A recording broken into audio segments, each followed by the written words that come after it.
Kasih karunia dan damai sejahtera Allah Bapa kita dan anaknya Tuhan Yesus Kristus menyertai saudara.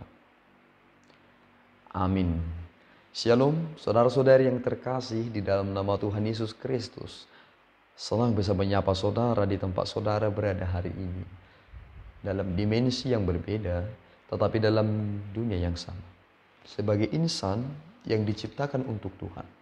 Sebelum kita melakukan rangkaian aktivitas kita pada hari ini, marilah kita mengawalinya dengan mendengarkan firman Tuhan. Firman Tuhan untuk kita pada hari ini tertulis dalam kitab 2 Korintus pasal yang ke-8 ayatnya yang ke-7. Demikian pembacaan firman Tuhan.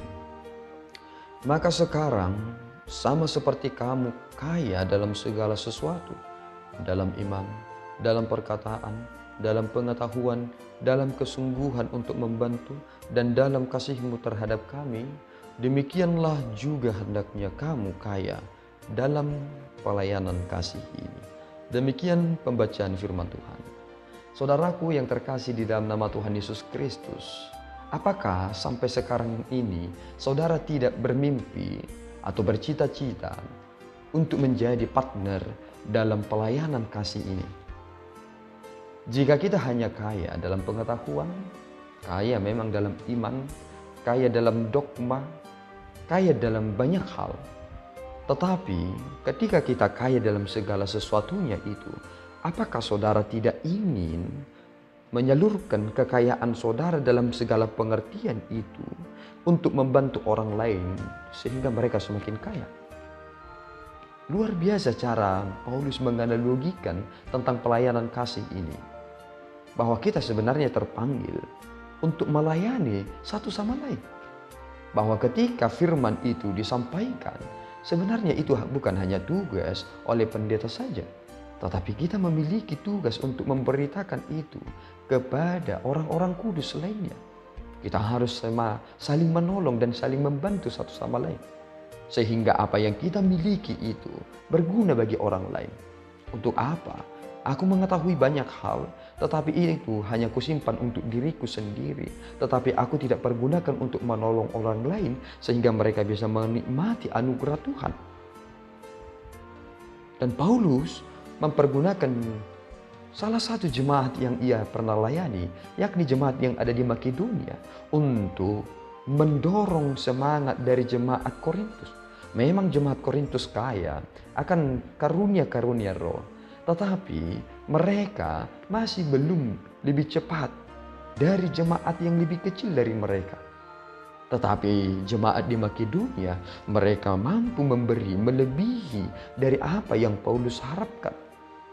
Itu mengapa ada ucapan dari Rasul Paulus yang sangat terkenal dari kitab Filipi 4 ayat 13. Segala perkara dapat kutanggung di dalam Dia yang memberi kekuatan kepadaku. Apa yang dapat kita tanggung di dunia ini? Tentu hal itu termaktub dalam keberadaan kita. Jika kita memberikan apa yang kita beri demi pelayanan semakin lancar, itulah yang dapat kita tanggung dari apa yang kita miliki. Tetapi lebih dari situ, kita membutuhkan pertolongan dari Allah untuk melakukannya. Dan ini menjadi dorongan yang kuat bagi kita. Supaya kita semakin kaya dalam anugerah, dalam karunia Allah. Maka kita harus meneruskan itu. Kebanyakan ketika kita melihat dari jemaat Korintus, mereka lebih banyak dan condong memikirkan segala sesuatunya dan berputar-putar. Dan tidak ada keputusan yang valid. Dan hal ini juga yang sering terjadi di dalam kita. Terlebih ketika ada pengertian tentang suatu hal yang bersifat subsidi terkait tentang apa yang kita harus tanggung. Kita yang memiliki banyak lebih sering berkata, kenapa kita tidak samaratakan saja? Padahal seharusnya kita memiliki dorongan yang kuat dalam diri kita. Tuhan memberikan dan kemampuan memberikan juga. Ketika Tuhan memberikan kemampuan kepada kita, talenta masing-masing, tentu apa yang kita dapatkan dan hasilkan berbeda dengan orang lain. Dan kita hanya melihat mereka yang paling miskin itu. Jika mereka memberi satu, aku juga memberi satu. Apa bedanya saudara dengan mereka? Saudara lebih kaya dari mereka. tetapi mereka lebih kaya dalam cara memberi. Mengapa? Karena mereka memberi dari apa yang mereka miliki dan harus berikan dan melampaui dari apa yang diharapkan. Tetapi kita sudah berkata, aku sudah memberi banyak, dan itu hitung-hitungan manusia. Tetapi hendaknya saudara masuk ke dalam pelayanan kasih itu, sehingga saudara menjadi pemberita-pemberita Injil dimanapun saudara berada, sekecil apapun yang boleh saudara kerjakan, menikmati anugerah Tuhan dan menyalurkan itu kepada orang lain, maka Tuhan sedang dimuliakan dari segala pelayanan saudara.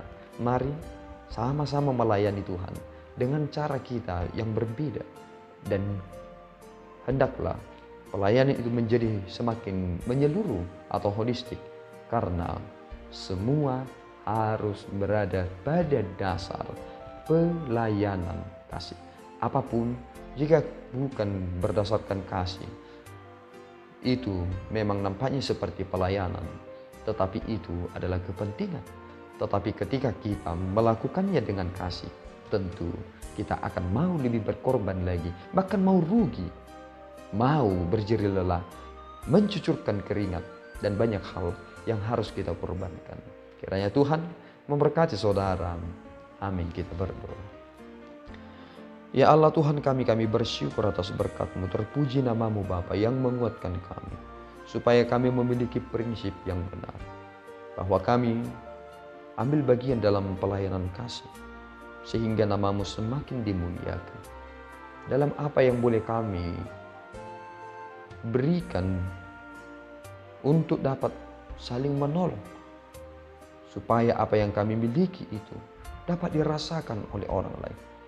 Terima kasih ya Tuhan, Engkau telah membuat kami kaya dalam iman, dalam pengertian, sebab anak-Mu telah Engkau berikan, ia harus miskin, dan membuat kami menjadi kaya dalam anugerah pengertian dan iman.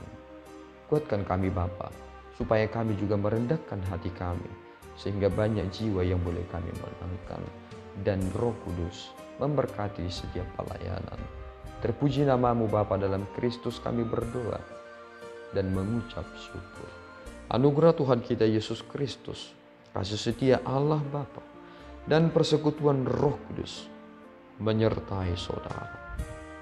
Amin. Tuhan Yesus memberkati.